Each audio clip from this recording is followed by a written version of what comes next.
desem mi gezer dilimin içinde. Beyaz beyaz güller bitti kızıl gülümün içinde. Köyümüzden göçürdüler, zorla zapta geçirdiler.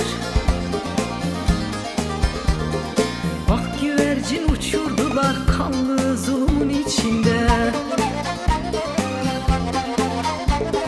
Ak güvercin uçurdular kanlı zulümün içinde.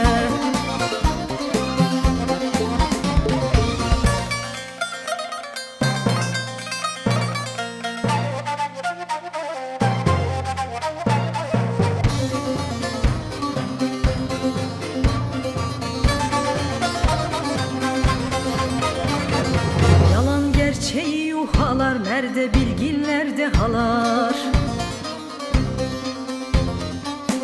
Kıvrım kıvrım ejderhalar yatar yolumun içinde.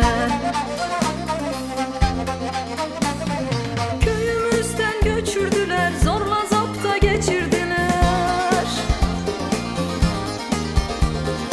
Ak güvercin uçurdular kanlı zulümün içinde. Ak güvercin uçurdular kanlı zulümün içinde.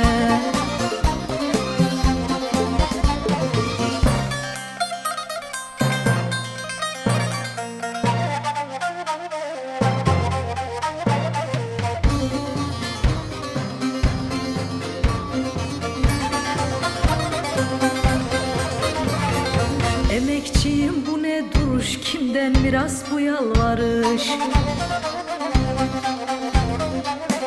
Neden kimle nasıl barış bunca ölümün içinde?